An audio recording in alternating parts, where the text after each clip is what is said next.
오늘 말씀은 차별과 편견을 넘어서 무슨 일이 일어나고 있는지 우리 함께 짤막한 시간을 통해서 은혜를 받고자 합니다. 현대 선교사였던 윌리엄 켈리라고 하는 사람을 기억하게 됩니다. 그 윌리엄 켈리는 영국인으로서 뜨겁게 가슴에 불타오르는 그런 청년이었습니다. 결혼하고 자식을 두고 문화와 그리고 문명이 발달된 영국에서 얼마든지 행복하고 재밌게 살 수 있는 그런 길이 열렸지만 우리 주님께서 불붙는 마음을 부어주셔서 어린아이와 사랑하는 아내와 함께 인도로 떠납니다. 누구도 아무도 자기를 다리 놓을 사람이 없었지만 주님이 이끌어줄 것을 믿고 믿음으로 척박한 인도 땅에 발을 디뎠을 때 그를 아무도 알아주는 사람 없었고 인정해주지 않았습니다. 더군다나 그곳에 풍토병으로 자기 사랑하는 아이들이 죽게 됩니다. 그 일로 충격받은 아내는 우울증에 정신병까지 오게 된 것이죠. 그리고 그 가운데서 물론 윌리엄 켈리가 한 일들은 너무 많지만 그러면서 모든 사람들이 자기 민족이 아니다라는 이유 때문에 거절하고 외면하고 누구도 전도할 수 없을 그때에 그는 주님을 위해서 내가 할 수 있는 일이 무엇일까요? 물을 때 그곳에 성경 아무도 없었고 성경이 어떤 글도 몰랐을 때 그는 그때부터 그들의 언어로 성경을 번역하기 시작했고 학교를 건축하게 되었고 그곳에서 예배를 드리게 됐고 자기 전 모든 생애를 인도에 바치게 됩니다. 그리고 그가 평생 동안 자기 모국어를 잊어버릴 정도로 선교지에서 자기의 불태운 그 마음 그리고 얻어진 성도는 2명밖에 없었습니다. 많은 사람들은 숫자가 그 사람에 대한 영향력이라고 생각하고 우리는 숫자가 적으면 우리의 마음속에 우월감으로 물들어야 할 우리의 심령이 깨질 때부터 우리의 마음속에는 열등의식이 생기고 또 더 힘들고 아파하고 내 힘과 노력으로 해보려고 애써도 안 되는 경우들이 많아요. 이것이 세상이 보여주는 우리는 성공이라는 이 숫자 노름에 교회에 대한 편견을 가질 때가 많습니다. 하지만 윌리엄 켈리는 전 생애를 통해서 얻어진 2명 그리고 자기 모국에 돌아와서 은퇴하고 선교 보고할 때 하나님이 비천한 땅에 보내주신 예수 그리스도 그분은 우리를 위해서 십자가에 죽으신 예수 그리스도 둘째 날도 셋째 날도 넷째 날도 그리고 그 예수 그리스도는 부활하시고 그리고 이 땅 위에 심판하실 것을 약속하시고 그분이 죄 가운데 있던 우리를 구원하실 참된 구주이시다. 이것을 전한 거예요. 신학교 교수들도 신학생들도 온갖 믿음이 있는 모든 사람들이 평생을 자기 모국어를 잊어버릴 정도로 강의할 때 통역까지 세워가면서 그 복음을 전하기 위해서 또 듣고 싶었던 그 윌리엄 켈리의 목소리에 나중에는 목사님 예수 그리스도 얘기 이제 그만하시고 목사님이 인도에 살면서 그 하나님의 기적을 일으켰던 그 하나님의 말씀을 좀 전해달라고.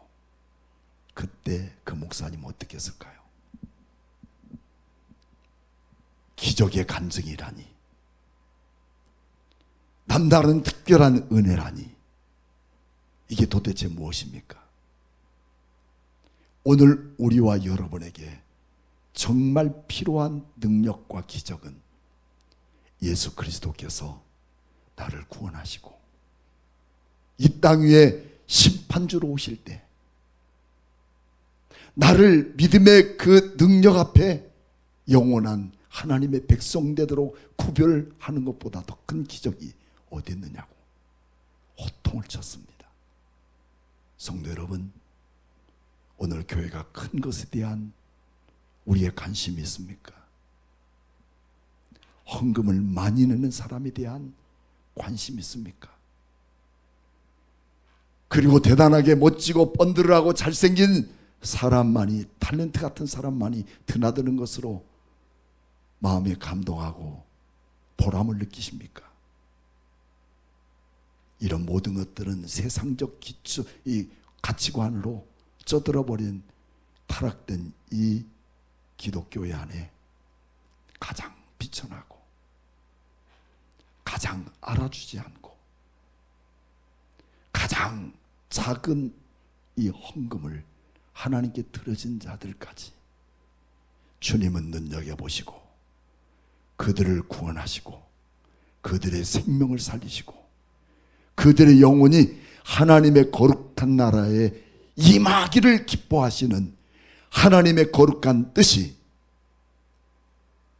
오늘 사도행전에 기록하면서부터 처음부터 끝까지 말씀하고자 하는 우리 하나님의 마음, 그리고 예수 그리스도의 심정을 오늘 이 시대 속에서도 전하고 있는 메시지요 복음인 줄로 믿습니다.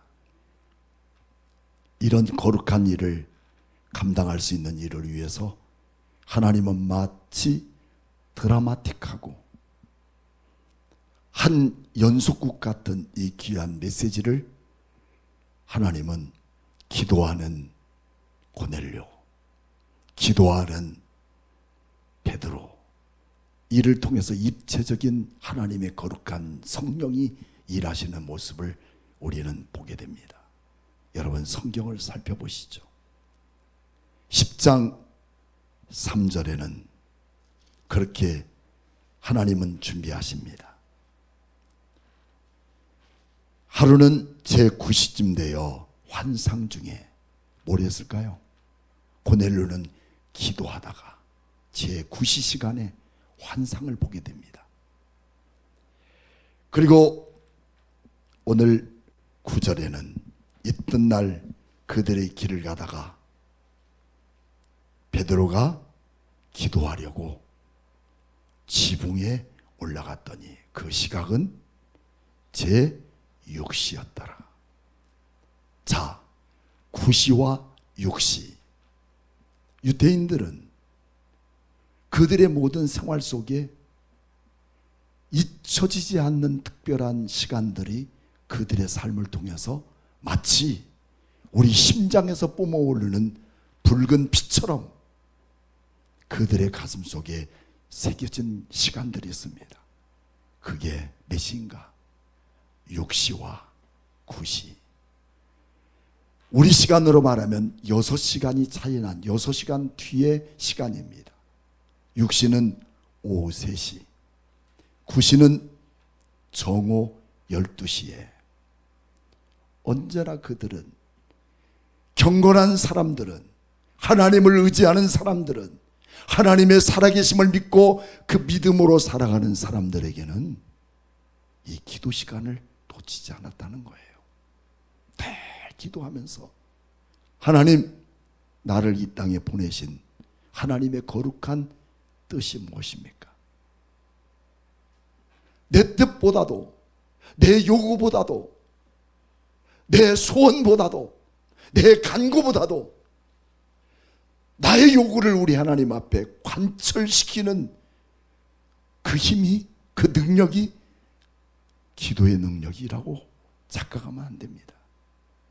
기도할 때마다 아버지의 뜻이 내 안에 임하고 아버지의 계획이 나를 통해서 이루어질 때마다 내가 고백해야 할 오직 한 가지, 아멘. 주님, 내가 이것을 감당하겠습니다. 기도할 때 하나님은 이런 은혜 주심을 믿습니다. 고넬료에게도 너는 욥바로 가서 베드로란 사람을 만나라.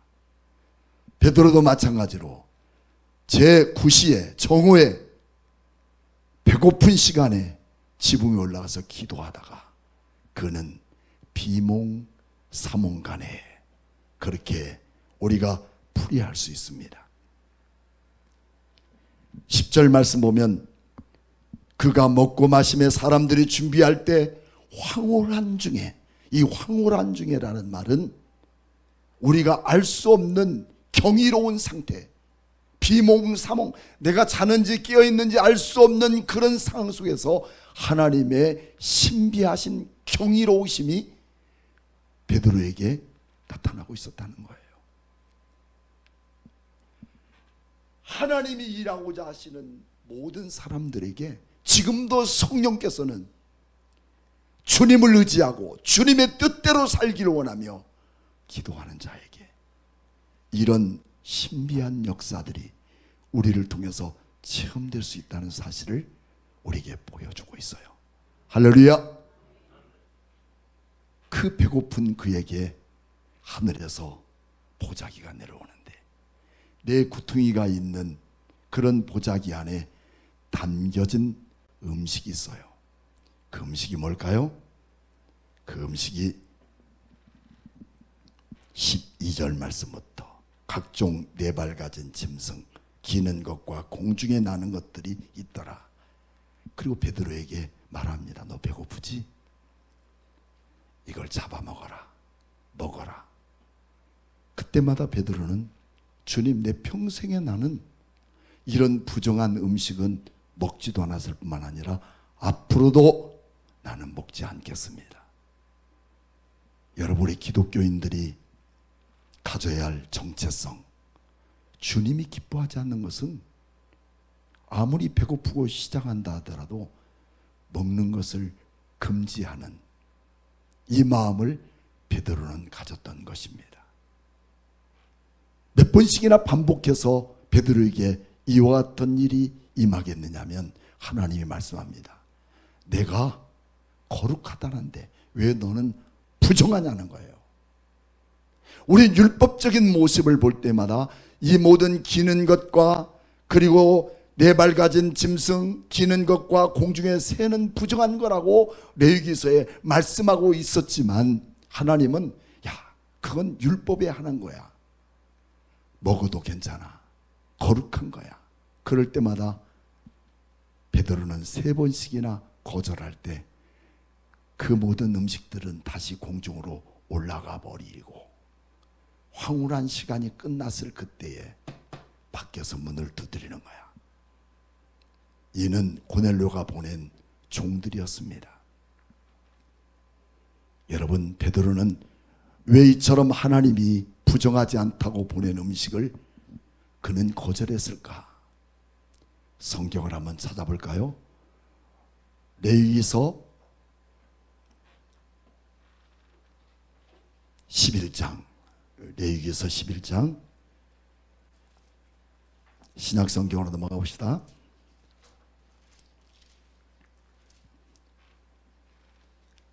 (11장) 13절, 구약성경 160쪽입니다.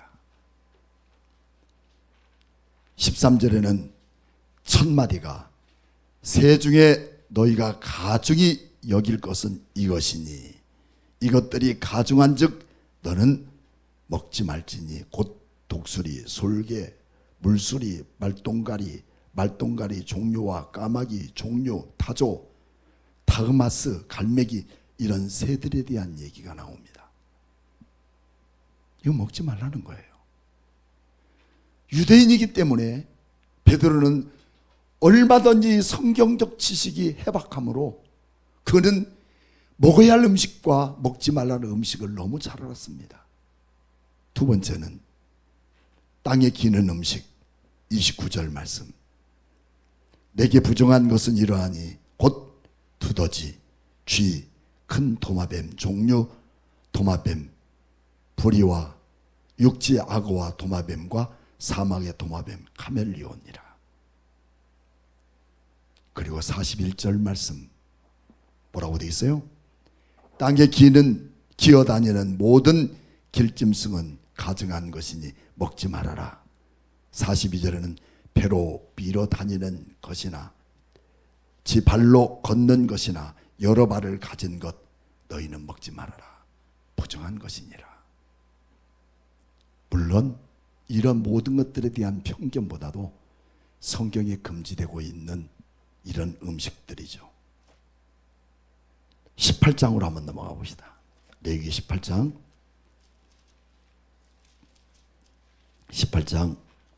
24절 말씀.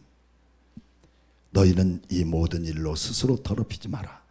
내가 너희 앞에서 쫓아내는 족속들이 이 모든 일로 말미암아 더러워졌다. 하나님은 가나안 백성들에게 얼마나 사악하고 우상숭배로 하나님의 없는 인생들과 같이 섞이지 말라고 말씀합니다. 또 넘어서 우리는 29절 말씀 뭐라고 되어 있습니까? 같이 한번 읽어볼까요? 시작. 이 가증한 모든 일을 행하는 자는 그 백성 중에서 끊어지리라. 여러분, 우상을 숭배하고 하나님이 없는 그들과 함께 섞이는 자를 교제하면 그들에게서 끊어지리라 말씀하고 있습니다.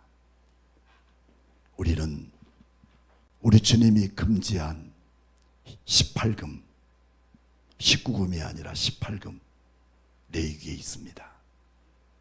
절대 우리는 금해야 할 사람들. 그래서 베드로에게는 하나님께서 그 율법적인 차별 금지법을 마음에 깊이 했던 거예요. 먹지 말아야 할 음식, 함께 교제를 나누면 안 되는 사람들을 마음속에 새기고 예수를 믿었던 거예요. 근데 베드로의 그 차별 금지법을 하나님은 여지없이 깨면서 너는 고넬료와 함께 같이 가서 이방인들에게 복음을 전하지 못하게 만들었던 그 차별금지법을 깨버리고 너의 복음을 기다리고 있는 그들에게 가서 전하거라. 할렐루야. 오늘 우리 교회도 우리끼리는 얼마든지 복음의 물결뿐만 아니라 서로 사랑하고 서로 존중하고 함께 나누고 땀 흘리면서도 음식을 나누고 기뻐하고 즐거워하지만 이웃들에게는 전혀 냉대한 모습을 가진 것이 어쩌면 우리 교회 아닌가. 여러분 어떻습니까? 우리 교회도 거리 전도를 하면서 그들과 함께 나누는 것은 작은 것뿐이라는 것을 느낍니다. 그렇다고 풍족하게 나눈다고 해서 대단한 것이 아니라, 다시 말하면 우리 마음이 그들 속에 함께 더 커지기를 축복합니다. 누군가가 손 내밀 때 그 손 잡아줄 수 있는 것이 하나님의 사랑이요, 잡아주는 그 손을 통해서 또 다른 하나님의 구원의 역사를 이루는 능력은 내 힘이 아니라 그 안에 일하시고 역사하시는 성령님이 일하고 있다는 사실을 믿습니까? 절대 내 힘으로 안 됩니다. 목사님, 내가 올 연말까지 어떻게 2명을 전도하오리까? 아니, 1년이 아니라 평생도요 2명 전도하지 못한다면 어떡하시겠어요? 우리 그런 마음의 거룩한 부담 갖지 않습니까? 내 힘으로 안 되는 거야. 오늘 이 땅 위에 오순절에 마가의 다락방에 성령이 임한 그때부터 지금까지 여전히 변함없이 성령은 우리의 마음을 두드리시고, 예배가 전부가 아니라 예배를 드리는 우리의 가슴 속에 남의 영혼을 사랑하는, 남의 영혼을 살리는, 남의 영혼을 구원해야 할 거룩한 사명 갖기를 원하시고, 그 사명을 갖는 자마다 성령님은 지금도 멈추지 않으시고 일하시는 하나님이심을 믿습니다. 저희가 신학교 들어갈 때 저는 74학번입니다. 우리 학장님이 김세창 박사인데, 그분은 얼마나 뜨거운 분인지 학교 처음 가서 채플 시간에 외쳤던 그 말이 4학년 졸업할 때까지 멈추지 않는 일관성 있는 똑같은 말이에요. 너희는 2만 8천여 동네 가서 우물을 팔아. 이게 우리의 가슴에 지금도 뜨겁습니다. 남이 만들어진 밥상 얻어먹으려고 하지 말고 너희가 스스로 2만 8천여 동네에 가서 우물을 파라고 졸업할 때까지 외쳤던 그 메시지예요. 그래서 저희가 그분의 영향을 받은 모든 사람들은 학교 다니면서도 2만여 8천여 동네에 가서 우물을 팠습니다. 그 우물이 무슨 물일까요? 갈급한 영혼들에게 생수 같은 생명수를 먹일 수 있는 교회들을 만들어 갔다는 거예요. 목사가 되기 위해서 고시를 보고 면접할 때 왜 목사가 되려고 합니까? 목사가 돼서 뭐 하려고 합니까? 의식이 없어요. 왜 내가 목사에 되려야 되는지, 목사여서 뭘 해야 되는지. 직업이 다른 직업인으로 생각하고 있다는 거예요. 더 이상 면접할 이유가 없어요. 왜 내가 목사에 되려야 되는지를 알 수 없다는 거예요. 근데 너무 가슴 뜨겁게 감사한 분이 하나 있는데, 그 학생 한 분은 그런 얘기합니다. 나는 노인들에게, 마지막 가시는 분들을 위하여 예수를 증거하기 위해 개척했습니다. 그래서 목사가 되고자 합니다. 얼마나 가슴이 뜨거운지. 의정부인데 거기에 개척 예배를, 창립 예배를 제가 갔습니다. 그런 뜨거운 열정이, 지금은 모두가 외치고 있는 말이 개척하면 안 된다. 절대 전도될 사람이 없다. 그래서 모든 사람들이, 목회자들도 신임 목사들도 할렐루야로 대답합니다. 믿습니다 하고. 안 된다는 거야. 근데 가봤더니요, 와, 지하실인데 그런 뜨거운 열정 가지고 교회를 개척하니 본인이 일을 하는 게 아니라 하나님이, 주의 성령이 그들과 함께하고 계셔요. 기도가 멈추는 교회, 기도가 멈추는 사람, 기도가 끝나는 사람, 그는 이미 사명 끝난 사람이에요. 여러분들이 오늘 살아계십니까? 살아계신 우리 주의 성령이 여러분들을 통해서 함께 일하시기를 원하십니까? 기도에 끝나 불을 놓치지 마십시오. 베드로도 고넬료도 주님이 말씀합니다. 여러분 다시 한번 10장을 보시면서 31절 말씀을 보겠습니다. 그리고 4절과 견주어, 먼저 4절부터 고넬료가 주목하여 두려워 이르니 주여 무슨 일이니까? 전사가 이르되 내 기도와 구제가 하나님 앞에 상달되어 어떻게 해서요? 기억하셨다. 31절 말씀에도 내 기도를 들으시고 내 구제를 기억하셨다. 여러분들이 우리 예일교회 성도입니까? 여러분들이 교회입니까? 주님이 기억하시는 사람이 돼야 돼요. 그래서 고넬료를 이야기할 때 이렇게 표현합니다. 여러분을 이야기할 때 어떻게 표현하기를 원합니까? 목사님이 여러분을 얘기할 때 어떤 사람이라고 표현해 주기를 원합니까? 고넬료를 이야기할 때 이런 사람이라고 이렇게 표현하는데 22절을 보십시오. 고넬료를 이렇게 바랍니다. 그들이 대답하되 백부장 고넬료는 어떤 사람이에요? 의인이요. 또 그 다음에 하나님을 경외하는 사람이요. 또 온 족속이 칭찬하던 사람이다. 여러분, 우리 교회처럼 갈급한 교회가 어디 있을까요?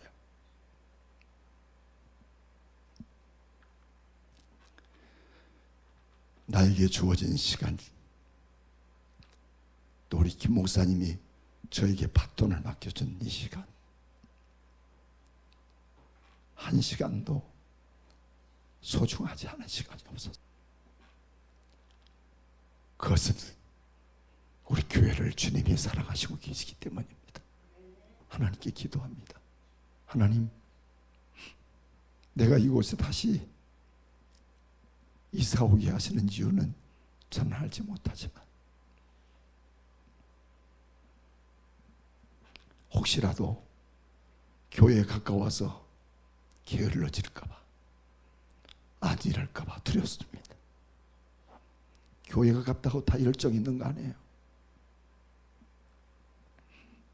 멀어도 늘 주님의 교회를 찾으며 하나님의 도우심을 구하는 우리 교회를 통해서 주님의 성령은 멈추지 않을 줄로 믿습니다. 그랬던 베드로는 그런 모든 기도로 말미암아 뭉쳐진 24절 말씀 보니까 이튿날 가이사랴에 들어가니 고넬료가 그 친척과 가까운 친구들을 모아 기다리고 있었더라. 이미 이방인 고넬료는 교회를 만들어 놨어요. 가서 복음만 전하면 되는 거예요. 우리 모든 성도들이 할 수 있는 거 아무것도 없어요. 내가 성령으로 뜨겁게 나만 아니라 내 가족만 아니라 내 가족의 담장을 넘어서 주님의 복음을 전하고자 하는 그 뜨거운 열정을 갖고 기도할 때 이미 우리 주님은 만들어 놓으셨어요. 고넬료의 친구들과 가족을 준비해 놓으시고 그곳에서 복음을 전하게 만들어 놓으신 겁니다. 중국 사람들이 모인 곳마다 그들은 비즈니스가 형성됩니다. 일본 사람들이 모이는 곳마다 세계 곳곳에 자동차 시장이 생겨집니다. 그렇지만 한국 사람들이 모인 곳마다 보따리를 불면 뭐가 나온 줄 아세요? 성경책이 나왔어요. 그리고 함께 2명, 3명씩 가족끼리 모여서 예배드리기 시작하다가 그곳이 바로 예배당이 되었어요. 여러분, 그곳에 성령이 임하시고 그곳에 비전이 있고 그곳에 삶이 있는 거예요. 그럼 우리는 어떻게 먹고 사냐고요? 여러분, 기도하는 자에게 하나님은 말씀하십니다. 12장에 37절 말씀에 너희가 주인이 왔을 때 끝까지 깨어있는 자들에게 복이 있으리로다. 38절 말씀에 2경이나 3경이나 이르러서도 종이 그와 같이 하고 그렇게 깨어있는 자들에게 복이 있으리라. 주님의 복음을 위해 성령이 일하는 사람으로 늘 깨어 기도하는 사람에게 반드시 하나님은 어떻게 하시겠다고? 축복하십니다. 기도하는 사람에게 하나님은 반드시 축복을 명령한 이유는 그 축복이란 말은 원어의 발라크라는 거예요. 그 발라크의 어근은 무엇이냐면 무릎 꿇다예요. 내가 항복하는 거예요. 무릎을 꿇는 것만 아니라 나를 포기하고 내 삶에 주님밖에 더 이상 없습니다. 여러분, 기도할 때마다 주님의 도우심을 구하고 주님이 살아계심을 믿고 주님을 의지할 때 주님은 우리에게 이코노믹, 그게 뭔지 아세요? 경제의 축복을 주십니다. 아멘. 내 노력으로 얻은 것이 아니라 기도할 때 주의 거룩한 사명을 감당하고자 하는 그에게 하나님은 발라크라는 이코노믹, 경제적 거룩한 축복을 내게 주실 뿐만 아니라 이 땅에서 최고의 경제적 이코노믹은 딱 하나요. 다시 오늘 성경 본문 10장에 말씀합니다. 그게 무엇이냐면 43절, 그에게 대하여 이 모든 선지자도 증언하되 그를 믿는 사람들이 다 그 이름을 힘입어 어떻게 해서요? 죄 사함을 받았다 하느니라. 이 죄 사함을 받은 사람들이 이 땅 위에 심판의 주님으로 오신 그 주님 앞에 영원한 하나님의 나라가 우리의 삶의 이코노믹이 된다는 거, 발라크가 된다는 이 사실을 베드로는 선포할 때 모든 사람이 아멘하고 모든 사람들이 입을 열어 방언을 말하고 모든 사람들이 하나님을 높이며 경배하고 찬양하는 것은 자기의 힘이 아니라 성령께서 지금도 일하시는 교회, 우리 모든 성도 한 사람 한 사람들이 기도하고 우리 빈자리를 위하여, 남의 영혼을 위하여, 구원할 사람을 찾기를 원하여 예수 그리스도를 자랑할 때마다 하나님은 멈추지 않는 거룩한 역사로 일하시는 하나님의 교회, 이곳에서 모든 성도들이 축복을 찬양하며 손을 들고 하나님께 감사하고 영광을 돌릴 수 있는 거룩한 성도들이 되기를 주님의 이름으로 축복합니다.